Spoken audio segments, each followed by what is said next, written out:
Hey, what's going on, guys? It's Coach Luca and Coach Kelsey.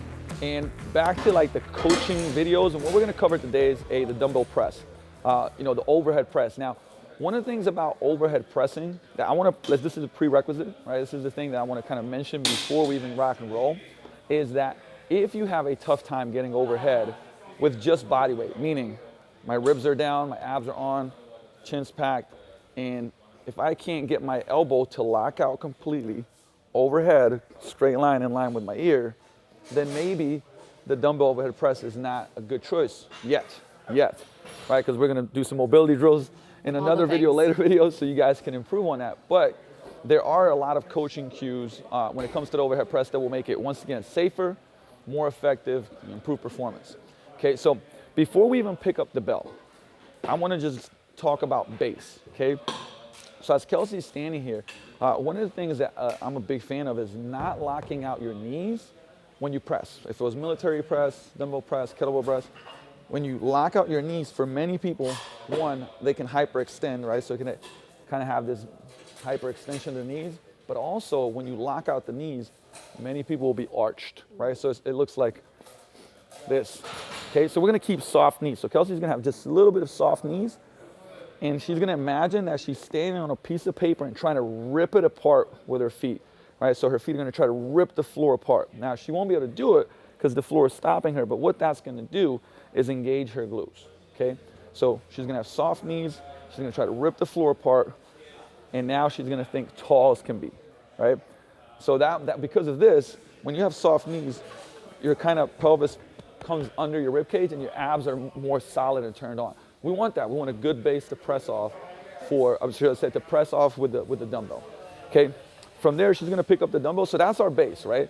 So when she sets up and she's gonna bring that dumbbell up to that position, so we're just gonna hang out here a little bit so Kelsey's gonna be like, okay, damn it.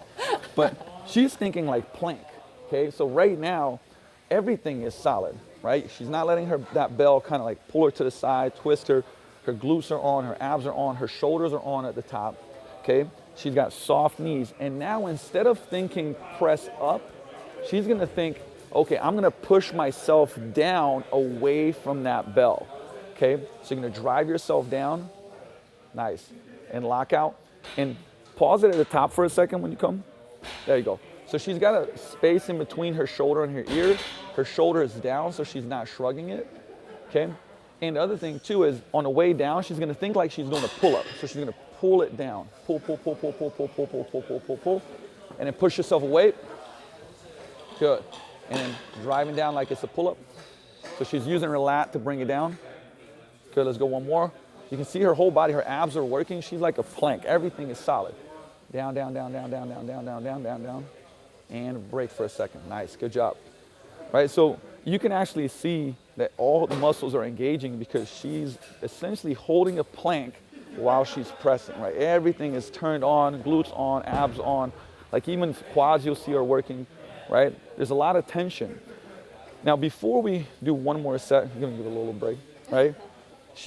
Kelsey had a good elbow position. So a lot of times you'll see on the presses, the elbow comes really far back, okay?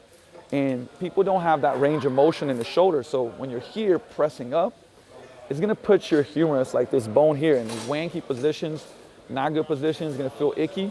So you wanna find, usually it's gonna be right around here, like 35, 45 degrees, where the shoulder has the most space to move, right? So if you go too close, you'll feel like kind of tightness. If you go too far out, you'll feel tightness.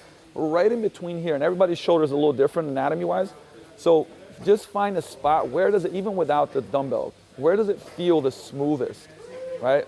Oh, this is the smoothest, great. Okay, that's your range, okay? Where do you feel the most muscle and the least joint restriction is where you wanna go, okay? So Kelsey's gonna set up the same way, right? She's gonna pick the bell up and then she's gonna rip that floor apart. She's gonna have soft knees. Pelvis is gonna be under her ribs. There we go, and you can see she's right around here, like maybe even, yep, this range right there. And you can see kind of like no restriction there. Press herself away. Also, she's automatically doing it. She's breathing out. So as she presses, she's hissing out. Nice, right? Because when she breathes out, her abs engage again. Let's go one more. And break. Nice. How's that feel on your shoulder? Good. Good? Yeah, very good. Awesome. So the thing is like finding, what's really important, guys, is like finding anatomically, right, what's safe for you, what's gonna engage the most muscles, and making sure you have a solid base to press from, because if you don't, like I said, this is all things that happen, right? Neck goes forward, you arch your low back to get to the right place. It becomes heavy, so you start twisting, right? Those all mean that you are not engaging your abs and you're not working your shoulder, you're just compensating, right? You're trying to get all these other areas involved to get that weight up. So you'll actually get better results, build more muscle, build more strength if you do it like this and stay honest with your form, and as you get stronger, use more weight, but with that foundation, right? That's key with all the exercises that you guys do, is have a solid foundation and then build on top of that, right? Don't just chase numbers to chase numbers. Chase numbers with excellent form as the foundation, okay? So try this variation out with the coaching cues that we just went over. Let us know how it goes. How does your shoulder press feel compared to maybe how you were doing it? Check in with us. Hopefully your, like I said, performance improves and you feel better. We'll see you in the next coaching video.